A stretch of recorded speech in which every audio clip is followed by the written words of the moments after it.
নমস্কার বন্ধুরা, home cook মঞ্জুতে আপনাদেরকে অনেক অনেক স্বাগত। তো আজ আমি যে রেসিপিটা বানিয়েছি এটা হচ্ছে পটল আর সয়াবিন দিয়ে একটা নিরামিষ ডালনা।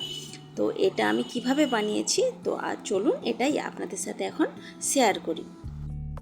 তো প্রথমে কড়াইতে আমি কিছুটা পরিমাণ জল নিয়েছি এবং সেটা হালকা করে গরম করে নিয়েছি এবং তারপর আমি কিছুটা নুন দিয়েছি এবং এর মধ্যে আমি শুকনো যে সয়াবিনটা আছে এটা দিয়ে নিচ্ছি।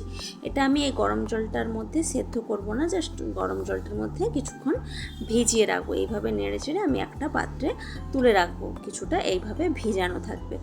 তো তারপর আমি কড়াইতে কিছুটা তেল দিয়ে নিচ্ছি, সরষের তেল অবশ্যই, কারণ সরষের তেলটাই আমার ভালো লাগে, সেই জন্য।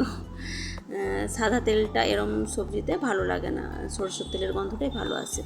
তো তারপর আমি পটল দিয়ে নিচ্ছি। পটলটা এখন নেড়ে চেড়ে খুব ভালো করে ভেজে নেব। আর গ্যাসের আঁচটা আমি একটু কমেই ভাজবো, যাতে পটলটা ভাজতে ভাজতেই অনেকটা সেদ্ধ হয়ে যায়। একটু টাইম নিয়ে গ্যাসের আঁচটা কমিয়ে আমি একটু নেড়ে চেড়ে এইভাবে ভেজে নিচ্ছি। আর পটলটার মধ্যে আমি কিছুটা নুন দিয়ে নিয়েছি, যাতে করে পটলটা হালকা সেদ্ধ হয়ে যায়, মানে পটলটা থেকে অনেকটা জল বেরিয়ে যায় নুনটা দিয়ে দিলে। তো তারপর আমি পটলটাকে এরকমভাবে আস্তে আস্তে করে নেড়ে চেড়ে ভেজে নিয়েছি। এখন আমি এটাকে তুলে রাখবো।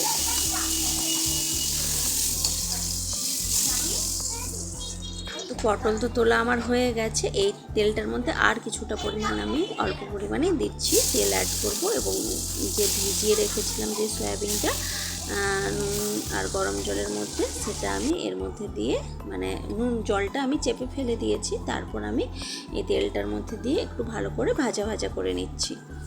এতে সয়াবিনের টেস্টটা অনেকটা ভালো আসবে একটু হালকা ভেজে নিলে, শুধু শুধু দেওয়ার থেকে একটু আমি ভেজেই নিচ্ছি।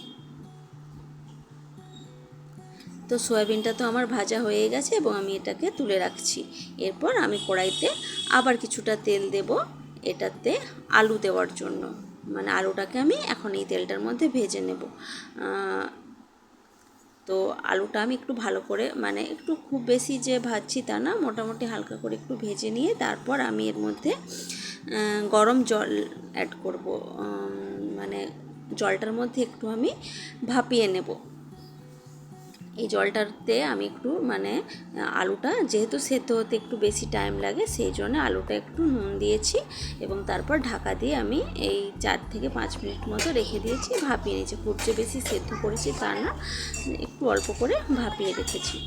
তো আলু তো আমার ভাপানো হয়ে গেছে, এখন আমি আলুটা তুলে রাখলাম এবং কড়াইটা পরিষ্কার করে আমি এতে সরষের তেল এবং সরষের তেলের উপর একটা তেজপাতা আর একটা গোটা লঙ্কা অ্যাড করেছি।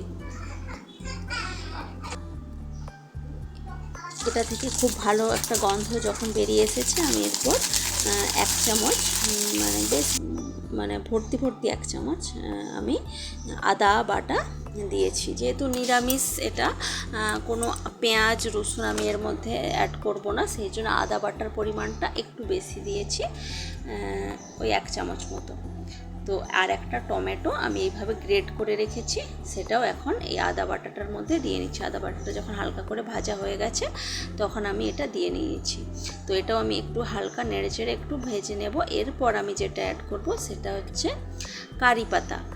আমার কাছে শুকনো কারি পাতা আছে, সেই জন্যে আমি মশলাটা কিছুটা কষিয়ে নেওয়ার পর আমি দিয়েছি। আর যদি আপনাদের কাছে মানে একদম টাটকা কারি পাতা থাকে, তো আপনারা তখন তেলের মধ্যেই কিন্তু কারি পাতাটা দিয়ে দেবেন। আর কারি পাতাটা দেওয়ার জন্যই কিন্তু এই রান্নাটার স্বাদটা অনেকটা বেড়ে যায়, ফ্লেভারটা খুব ভালো আসে। এবং কারি পাতাটা দেওয়ার পর আমি দিলাম 1 চামচ মতো হলুদ গুঁড়ো আর 1 চামচ মতো লঙ্কা গুঁড়ো। লঙ্কা গুঁড়োটা যে যার নিজের পছন্দ অনুযায়ী, স্বাদ অনুযায়ী। এরপর আমি কিছুটা দিলাম, মানে 1 চামচ মতো দিলাম, 1 চামচ মতো জিরের গুঁড়ো দিলাম। এখন আমি এটাকে, মানে মশলাটাকে একটু ভালো করে কষিয়ে নেব এবং প্রয়োজন অনুসারে অল্প অল্প করে আমি জল দিয়ে মশলাটা কষাবো, যাতে মশলাটা পুড়ে না যায়।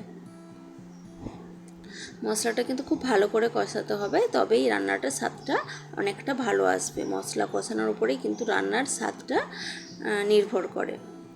তো আমি খুব ভালো করে একটু একটু করে জল দিয়ে আমি মশলাটা কষিয়ে নিয়েছি। মশলাটা কষানোর পর আমি এর মধ্যে ভেজে রাখা সয়াবিনটা দিলাম। সয়াবিনটা দিয়ে আমি এই মশলাটার সাথে ভালো করে সয়াবিনটা একটু কষিয়ে নেব।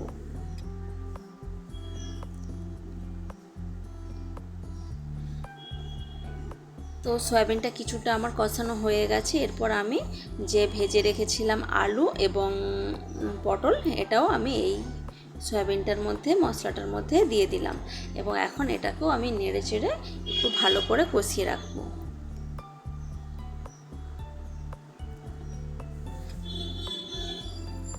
একটু হালকা হাতে ভালো করে আমি একটু নেড়ে চেড়ে কষিয়ে নিচ্ছি।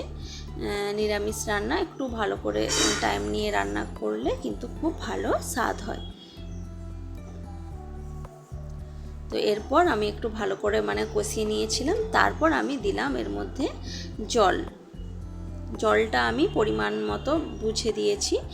যেহেতু আমি এটা খুব বেশি ঝোল রাখবো না, একটু গ্রেভি ব্যাপার থাকবে, শুকনো শুকনো যে খুব না, মোটামুটি একটা গ্রেভি ডালনা টাইপের একটা থাকবে, সেই মতো আমি এর মধ্যে জল দিয়েছি এবং জলটা দিয়ে আমি খুব ভালো করে নেড়ে চেড়ে নিয়েছি। আর এর মধ্যে এখন আমি ঢাকা দিয়ে দেব। ঢাকাটা আমি প্রায় 5 থেকে 6 মিনিট দিয়ে রেখেছিলাম এবং গ্যাসের আঁচটা কমিয়ে রেখেছিলাম। তো আমার কিন্তু সব সবজিগুলো এর মধ্যে কিন্তু খুব ভালো মতো সেদ্ধ হয়ে গেছে। এখন আমি একটু ভালো করে নেড়ে চেড়ে নিচ্ছি এবং এর মধ্যে আমি দিয়ে নিচ্ছি 1/2 চামচ মতো চিনি। আর এখন আমি যেটা দিচ্ছি এটা হচ্ছে ভাজা জিরের গুঁড়ো। এখন এই চিনি আর ভাজা জিরের গুঁড়োটা আমি একসাথে খুব ভালো করে এই রান্নাটার সাথে মিশিয়ে নেব, একটু নেড়ে চেড়ে মিশিয়ে নেব। আর কিছু কিন্তু আমাদের দিতে হবে না, এটা ভালো করে মিশিয়ে নিলেই কিন্তু আমাদের রান্নাটা একদম রেডি। তো এখন আমি এটাকে ঢাকা দিয়ে দেব আর গ্যাসটা কিন্তু নিভিয়ে দিয়েছি। গ্যাসটা নিভিয়ে দিয়ে ঢাকা দিয়ে আমি প্রায় 10 মিনিট মতো রেখেছি। তারপর আমি রান্নাটা সার্ভ করেছি। তো এই রান্নাটা কিন্তু নিরামিষ দিনে আমাদের খুব ভালোই কাজে আসে। তো রান্নাটা কেমন হয়েছে প্লিজ সেটা আমাকে কমেন্ট করে জানাবেন। ভালো লাগলে লাইক, কমেন্ট, শেয়ার করবেন আর প্লিজ সাবস্ক্রাইব করে আমার পাশে থাকবেন। অনুরোধ করছি প্লিজ সাবস্ক্রাইব করে আমার পাশে থাকবেন। আজকের মতো টাটা, বাই বাই। দেখা হচ্ছে অন্য কোনো দিন অন্য কোনো ভিডিওতে।